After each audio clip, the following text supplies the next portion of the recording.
Hello students, how are you? Today we are going to learn Hindi standard third. तो students आज हम दूसरी इकाई में से पहला जो है लेसन देखने वाले किला और गढ़। हमारे राज्य में देश में किला और गढ़ इसलिए बनाए जाते थे, ओके, और क्यों बनाया गया है उसके बारे में जानकारी मिलेगी। दूसरे लेसन में अगर ये जो है रमापति शुक्ल इन्होंने लिखी हुई कविता है जिसमें जो है कि एक बच्चा को संदूक चाहिए। वो कहता है कि मुझे दूसरों का गुस्सा उस संदूक में भरना है, दूसरों की डांट, जो बच्चों को डांटते हैं बड़े लोग तो डांट उसे भरकर पानी में डुबोना है, ऐसा बच्चा चाहता है। यानी उसको कहता है कि सभी मुझे बड़े प्यार से रखे, बड़े चाव से रखे, ओके। और जो तीसरा है जादू, तो ये जो है इसमें जो कर्णसेन राजा है उनके दरबार में जो है बांसुरी या कोई धुन, कोई गाना बजाने के लिए पाबंदी रहती है। तो जब सत्यजीत उनका प्राण बचाते हैं तब उनको समझ में आता है कि गाने की अहमियत। तो दिया हुआ है उस लेसन में जो लिखा है कमलेश तुली इन्होंने। तो चलिए देखते हैं स्टूडेंट्स हिंदी की किताब में पेज नंबर 22 पे जो है दूसरी इकाई में चित्रवाचन देखा है। देखो, बताओ, कृति करो। किला और गढ़। युद्ध के समय शत्रु सेना से बचाव के लिए किले बनाए जाते थे। जो तब जमाना था तब क्या करते थे, शत्रु से बचाने के लिए किले बनाए जाते थे। किले की दीवारें मजबूत होती है और वो जो किला की दीवार रहती है, यहाँ पे किला देख सकते हो आप पिक्चर में। तो ये जो दीवारें होती है स्टूडेंट्स, ये बहुत ही मजबूत थी, पत्थर की थी। उनकी संरचना पर कोटेदार होती है। भारत में अनेक किले हैं, ये हमारी ऐतिहासिक धरोहर है। और आपने देखा होगा कोई किला, तो देखिए कि आजू बाजू की दीवारें बहुत मजबूत होती है। उससे क्या करते हैं, शत्रु पे वार किया जाता था। उनको बचने के लिए बहुत बड़े बड़े वो किले होते थे। और ये क्या है, हमारे भारत की ऐतिहासिक धरोहर है, ओके, जो कि हम अभी देख सकते हैं, जा सकते हैं घूमने के लिए। यहाँ पे देख सकते हो आप, किले में लोग घूमने के लिए जा रहे हैं। इस प्रकार का स्ट्रक्चर रहता है।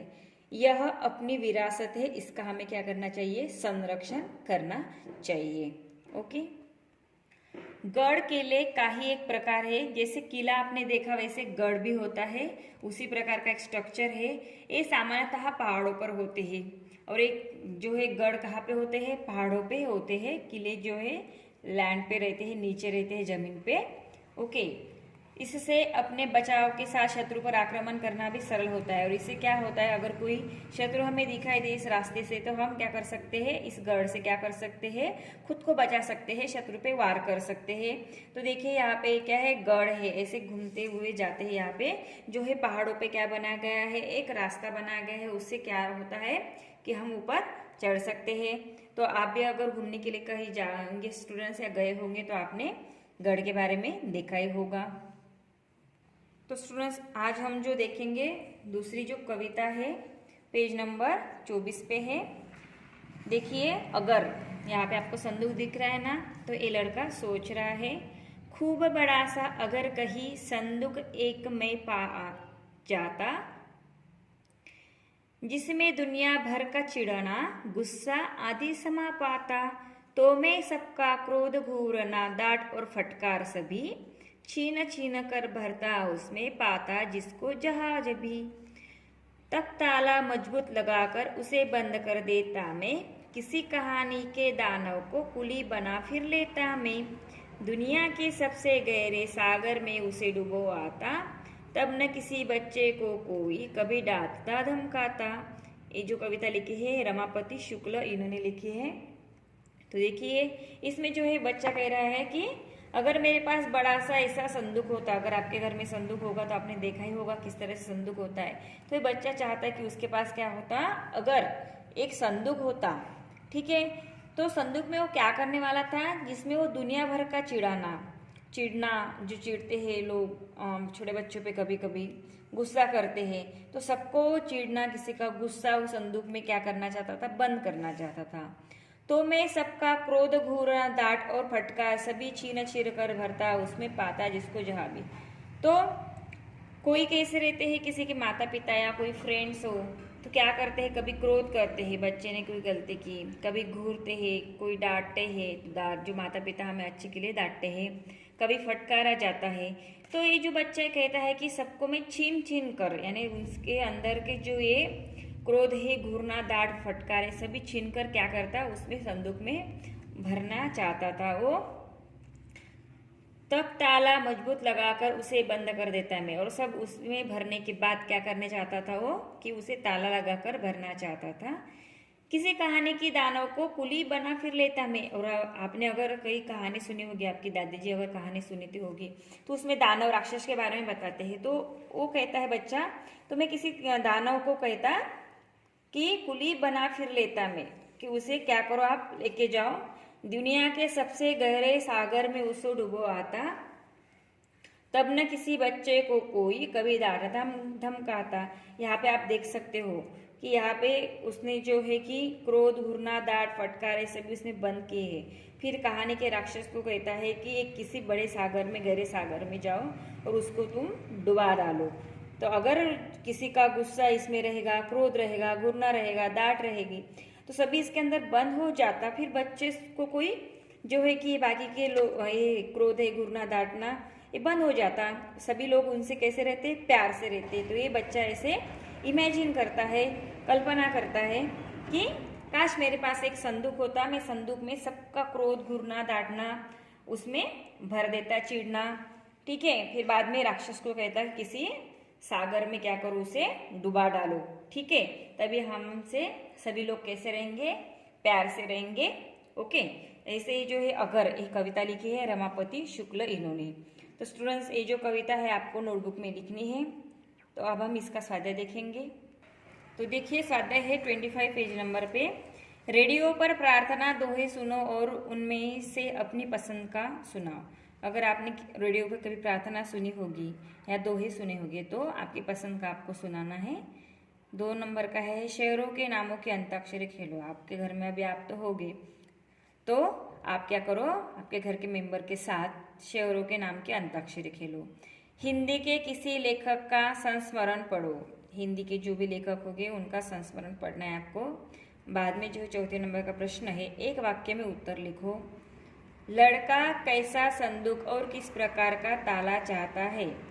तो यहाँ पे जो है आपको लिखना है उत्तर में, लड़का बड़ा सा संदूक चाहता है और उसके साथ मजबूत ताला भी चाहता है। ख में है लड़का किसकी सहायता से संदूक को सागर में डुबो देना चाहता है। तो आपको यहाँ पे आंसर में लिखना है, लड़का कहानी के दानव की सहायता से संदूक को सागर में डुबो देना चाहता है। ग है संदूक को सागर में डुबोने का क्या परिणाम होगा। अगर संदूक को सागर में डुबो दिया तो क्या होगा। तो अगर हमने संदूक को या बच्चे ने संदूक को सागर में डुबो दिया, तो उसमें जो है सभी का क्रोध, घूरना, डांटना, चिढ़ना, गुस्सा एक खत्म हो जाता। और कभी कोई किसी बच्चे को डांटता नहीं, धमकाता नहीं। ये परिणाम होगा। लिखना आपको। घ में लड़का बड़े से संदूक में क्या बंद करना चाहता है।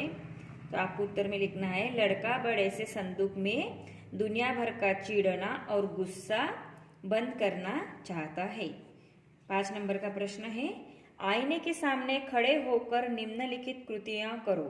आपको ये जो कृतियां दी है यहाँ पे, हंसना, रोना, डांटना, ठीक है, किसी को चिढ़ना, गुस्सा, हंसना, ये सभी जो है आपको आईने में करके देखना है। आपके फेस की क्या रिएक्शन होती है आपको देखना है।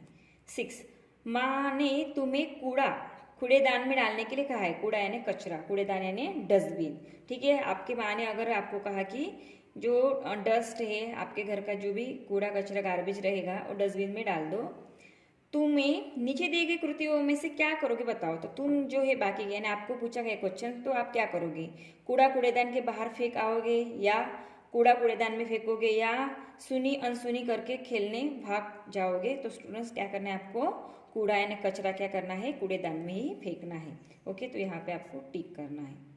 तो स्टूडेंट्स ये जो है 2 नंबर की कविता अगर, इसका जो स्वाध्याय है आपको नोटबुक में लिखना है स्टूडेंट्स, साथ में वो कविता लिखनी है, लर्न करनी है, देन उसके फोटोज मुझे सेंड करने हैं। देखिए उसके बाद जो है 3 नंबर का लेसन है, पेज नंबर 26 पे है। देवपुर का राजा कर्मसेन न्यायप्रिय था। एक गांव था देवपुर, वहां पे एक राजा रहता था, उसका नाम था कर्मसेन। परंतु उसे गीत संगीत में कोई रुचि नहीं थी। पर वो राजा जो था उनको गीत संगीत म्यूजिक पसंद नहीं था। अतः राज्य में गाने बजाने की मनाही थी, इसलिए उनके राज्य में कोई गाना बजाता नहीं था, क्योंकि उनकी मनाही थी बजाने के लिए। उसी राज्य में सत्यजीत नाम का पढ़ा लिखा बांसुरी बजाने में कुशल युवक था। तो जो देवपुर ये जो राज्य था उसमें सत्यजीत नाम का एक लड़का था, ठीक है। तो वो बांसुरी बजाने के लिए बहुत कुशल ऐसा युवक था। एक दिन जंगल में पेड़ के नीचे बैठकर वह बांसुरी बजाने वाला ही था कि उसे एक घुड़सवार आता ही दिखा दिया। तो यहाँ पे आप देखिए, आपको यहाँ पे पिक्चर दिख रहा है, ये क्या कर रहा है, पेड़ पे बैठे बांसुरी बजा रहा है। तो जब वो बांसुरी बजाने वाला था पेड़ पे बैठकर, तब उसे घुड़सवार दिखाई दिया। अचानक घोड़े का पांव फिसला और उस पर बैठा व्यक्ति जमीन पर गिर पड़ा और बेहोश हो गया। वे राजा कर्मसेन थे। सत्यजीत ने राजा को होश में डालने का प्रयत्न किया, किंतु उन्हें होश नहीं आया। फिर उसने देखा कि क्या हुआ। अचानक वो घोड़ा जो था उसका पैर फिसल गया और उस पर जो व्यक्ति बैठा था वो जमीन पे गिर गया और बेहोश हो गया गिरने के बाद, ठीक है। सत्यजीत को लगा कि कोई आदमी गिरा है, वो उसकी मदद के लिए भाग दौड़ा। फिर उसने देखा कि वो कौन थे, राजा जो थे कर्मसेन थे। फिर सत्यजीत ने क्या किया, राजा को होश में डालने का प्रयास किया, पर जो राजा थे उन बेहोश थे, इसलिए उनको होश नहीं आया। सत्यजीत सोच में डूब गया। फिर वह अपनी बांसुरी निकालकर बजाने लगा। फिर सत्यजीत को लगा कि अब हम क्या करें, ये तो राजा उठ नहीं रहे, बेहोश गिरे हैं, हम क्या करते हैं, बांसुरी बजाते हैं। बांसुरी का मधुर संगीत पूरे वातावरण में गूंजने लगा। तो आप सभी को पता है बांसुरी बजाना बहुत अच्छी रहती है, उसका जो गीत रहता है, संगीत बहुत अच्छा लगता है, सुहावना लगता है। तो वो जो बांसुरी का संगीत था पूरे वातावरण में गूंजने लगा, इधर उधर उसकी आवाज आने लगी।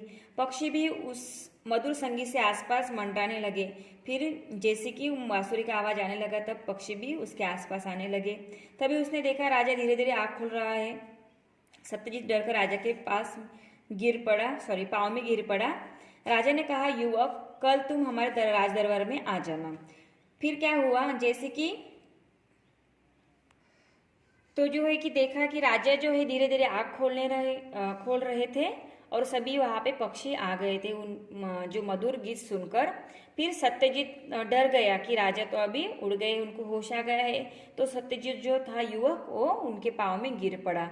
और तब राजा ने उनको कहा, सत्यजीत को, कि युवक, कल तुम हमारे राज दरबार में आ जाना। दूसरे दिन सत्यजीत डरते डरते राजा के दरबार में पहुंचा।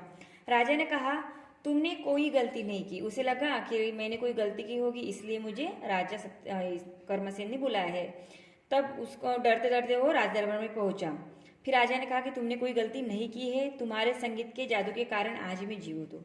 क्योंकि राजा ने तब उसका संगीत सुन के ही आंखें खोली थी, इसलिए उसने कहा कि तुमने अगर बांसुरी नहीं बजाते तो आज मैं जीवित नहीं होता, तुम्हारे संगीत के जादू के कारण आज मैं जीवित हूँ, ऐसे राजा ने कहा। फिर राजा ने मंत्री से कहा, आज से हमारे राज्य में गीत संगीत पर कोई पाबंदी नहीं होगी। फिर जो राजा थे, राजा ने कहा कि आज से हमारे राज्य में सभी लोग क्या करेंगे, गीत संगीत बजाएंगे, उस पर पाबंदी नहीं रहेगी। सारे राज्य में तुरंत ही यह घोषणा कर दी जाए। फिर बाकी सभी लोगों को बता दीजिए, घोषणा कर दीजिए कि आज से क्या करना है, राज्य में गीत संगीत बजाना है, उस पर कोई पाबंदी नहीं होगी। ये जो लेसन है, पाठ है, कमलेश तुली इन्होंने लिखा हुआ है, बहुत अच्छा है। इसमें देख सकते हैं जो ये राजा है कर्मसेन, ये नीचे गिर पड़े हैं, यहाँ पे उनका जो घोड़ा है, इनका पाँव फिसल गया है। सत्यजीत बांसुरी बजा रहा है और यहाँ पे हमें दिख रहे हैं कि पक्षी जो है उसके आजू बाजू में जानवर आ गए हैं। ओके स्टूडेंट्स, तो ये जो लेसन है आपको अच्छे से पढ़ना है। इस पर मैं अभी स्वाध्याय बताने वाली हूँ आपको। तो स्टूडेंट्स, स्वाध्याय जो है आपके नोटबुक में लिखना है, हिंदी के नोटबुक में। तो चलिए देखते हैं स्टूडेंट्स। परी की कोई कहानी सुनाओ, आपको परी की कहानी सुनानी है। प्रश्न नंबर 2 है, उत्तर दो। राजा कर्मसेन के राज्य में किस बात की मनाही थी? तो आपको उत्तर में लिखना है, राजा कर्मसेन के राज्य में गाना बजाने की मनाही थी। ख में है घुड़सवार कौन था, वह कैसे गिर पड़ा, तो आपको आंसर्स लिखना है। घुड़सवार राजा कर्मसेन थे। घोड़े का पाव फिसलने के कारण वो जमीन पर गिर पड़े। ग दूसरे दिन सत्यजीत कहाँ पहुंचा, आपको उत्तर में लिखना है दूसरे दिन सत्यजीत राजा के दरबार में जा पहुंचा। घ है राजा ने मंत्री से क्या कहा, तो आपको उत्तर में लिखना है स्टूडेंट्स, राजा ने मंत्री से कहा कि आज से हमारे राज्य में संगीत पर गीत पर कोई पाबंदी नहीं होगी, सारे राज्य में तुरंत ही यह घोषणा कर दी जाए। ओके, इसे उत्तर लिखना है आपको। 3 नंबर में किसी महापुरुष के बारे में पढ़ो, तो आपको महापुरुष के बारे में पढ़ना है स्टूडेंट्स। ग जोड़ी मिलाकर पूरा वाक्य लिखो। अब हमें जोड़ी मिलानी है, यहाँ पे ऑप्शन दी गए हैं। कर्मसेन, यहाँ पे आपको जोड़ी लगानी है, न्यायप्रिय था।